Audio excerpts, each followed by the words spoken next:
तो hello friends, my name is DK और आज हम लोग बात करेंगे क्राउन ज्वेल के मैचेस के बारे में। तो चलिए गाइस शुरू करते हैं। दोस्तों, क्राउन ज्वेल के किक ऑफ के अंदर जो हमें सबसे पहला मैच देखने को मिला वो था the Usos versus Hurt Business for SmackDown tag titles के लिए। और ये ठीक ठाक से ये मैच था, बट हर्ट बिजनेस उसोस का ज़्यादा कुछ कर नहीं पाए और किक ऑफ के अंदर उसोस ने अपनी टाइटल्स को कर लिया रिटेन।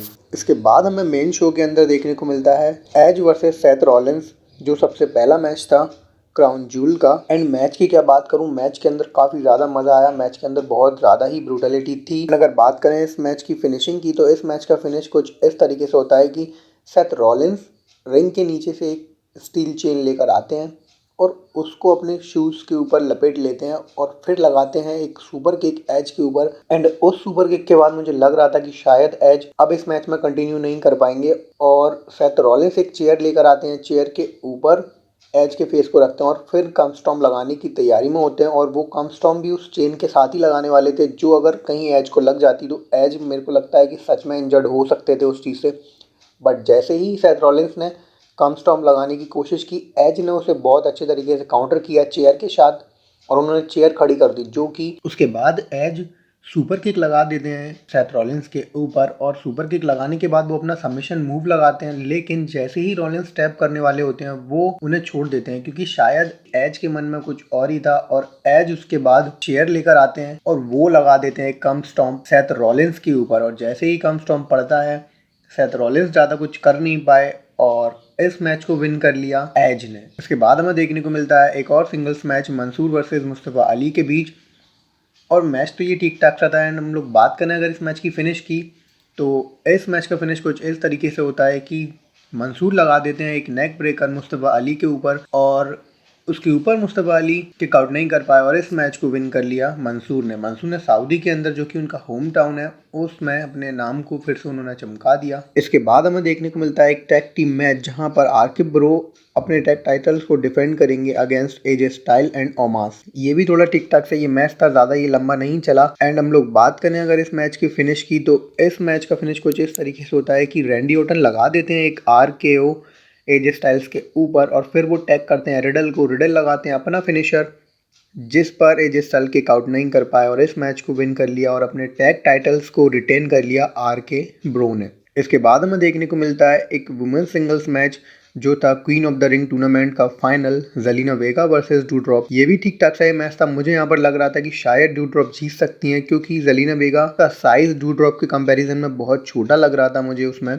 लेकिन अगर बात करें इस मैच की, जो एंडिंग होती है वो मुझे सच में शॉकिंग लगी, क्योंकि ज़ेलिना वेगा ने लगा दिया इन्वर्टेड सब बोर्ड ड्यूड्रॉप के ऊपर, जिसके ऊपर ड्यूड्रॉप किक आउट नहीं कर पाए और इस मैच को विन कर लिया ज़ेलिना वेगा ने। और ज़ेलिना वेगा बन चुकी है हमारी नई क्वीन ऑफ द रिंग। इसके बाद आता है एक और बहुत ही अच्छे तरीके से hype match, Bobby Lashley versus Goldberg के बीच। और इस मैच के अंदर भी हमें स्टार्टिंग में देखने को मिलता है कि बॉबी लैशली ब्रूटली जाने की कोशिश करते हैं इस मैच में, और मैच में भी काफ़ी सारी ब्रूटल मूवमेंट होती हैं। एंड मैच के अंदर काफ़ी सारे ऐसे मूवमेंट थे जहाँ पर दोनों ही एक दूसरे को साफ दिखाई दे रहा था कि दोनों बंदे एक दूसरे पर कितना ज़्यादा गुस्सा है। और गोल्डबर्ग का तो गुस्सा आप लोगों को पता ही है।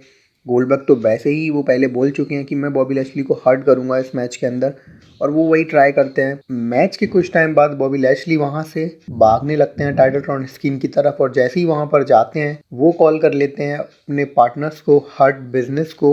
और हर्ट बिजनेस आके ट्राई करता है गोल्डबर्ग के ऊपर अटैक करने की, लेकिन सेड्रिक अलेक्जेंडर और शेल्टन बेंजामिन ज़्यादा कुछ कर नहीं पाए गोल्डबर्ग का, और गोल्डबर्ग ने दोनों को लगा दिया ठिकाने। उसके बाद जाकर वो अटैक करते हैं बॉबी लैशली के ऊपर कैंडल स्टिक से। बॉबी लैशली जैसे ही अपने आप को धीरे धीरे खड़ा कर रहे होते हैं, गोल्डबर्ग लगा देते हैं एक जबरदस्त स्पीयर, जो नीचे रखी टेबल के ऊपर दोनों बंदे जाके गिरते हैं और वहां पर गोल्डबर्ग ने कर दिया पिन बॉबी लैशली को।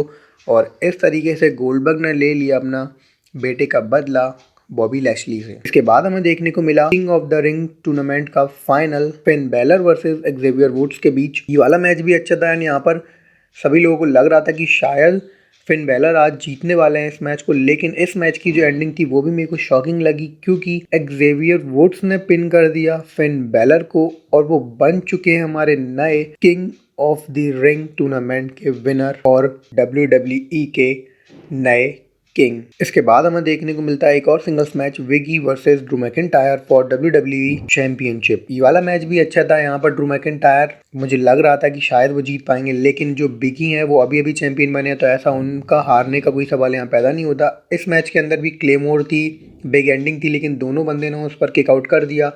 एंड बात करें अगर इस मैच की फिनिश की, तो इस मैच की फिनिश कुछ इस तरीके से होती है। ड्रू मैकिंटायर जब बिगी के ऊपर अटैक करने की कोशिश करते हैं और बिगी उस अटैक को काउंटर कर लेते हैं और लगा देते हैं एक बिग एंडिंग के ऊपर, ड्रू मैकिंटायर किक आउट नहीं कर पाए और इस मैच को विन कर लिया और अपने WWE चैंपियनशिप को रिटेन कर लिया बिग ई ने। इसके बाद हमें देखने को मिला एक triple threat match, Becky Lynch versus Sasha Banks versus Bianca Belair के बीच for SmackDown women's championship. And इन तीनों के बीच हम पहले भी ये सारा मैच देख चुके हैं और इस मैच के अंदर भी सेम हमें वही चीज़ देखने को मिल रही थी कि तीनों ही एक दूसरे को पिन करना चाहती हैं और तीनों ही चैंपियन बनने के लिए कितना कुछ कर रही थी।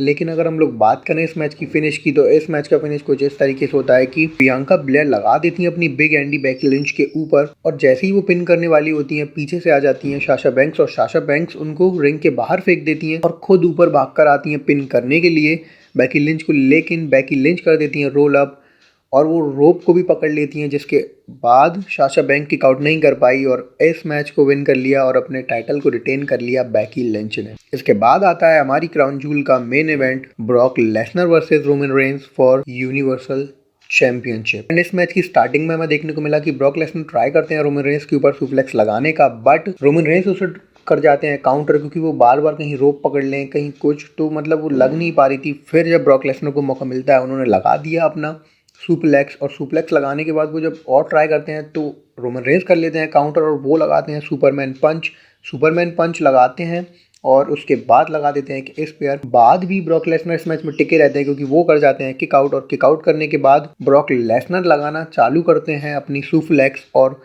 फिर उन्होंने रोमन रेंस के ऊपर कुछ सुप्लेक्स लगाई, फिर F5 लगाई जिसके ऊपर रोमन रेंस ने भी किक आउट कर दिया। एंड मैच की अगर बात करें हम हाईलाइट मूवमेंट का, तो वो ये थी कि ब्रॉक लेसनर ट्राई करते हैं एक F5 लगाने का रोमन रेंस के ऊपर, लेकिन F5 तो लगती है लेकिन रेफरी आ जाता है बीच में, जो कि रेफरी भी इंजर्ड हो चुके और रिंग के बाहर चले जाता है। एंड कोई ऑफिशियल रेफरी वहाँ पर ना होने के कारण ब्रॉक लेसनर पिन नहीं कर पाए रोमन रेंस को और इसी के बाद वहाँ पर पॉल हेमन को पता नहीं क्या चुल छूटती है और वो यूनिवर्सल टाइटल को रोमन रेंस और ब्रॉक लेसनर के बीच में फेंक देते हैं और जिसको दोनों ही बंदे देख लेते हैं और दोनों उसे उठाने की कोशिश करते हैं और एक एक साइड चैंपियनशिप की दोनों पकड़ लेते हैं, लेकिन यहाँ पर ब्रॉक लेसनर किसी तरीके से रोमन रेंस से टाइटल को छीनने में कामयाब हो जाते हैं। जैसे ही वो टाइटल छीनते हैं पीछे से आ जाते हैं द ऊसोज और ऊसोज आकर लगाते हैं सुपर किक ब्रॉक लेसनर के ऊपर। उसके बाद रोमन रेंस वो टाइटल उठाते हैं और टाइटल से ही अटैक कर देते हैं ब्रॉक लेसनर के हेड पर, पिन करने के लिए जाते हैं कि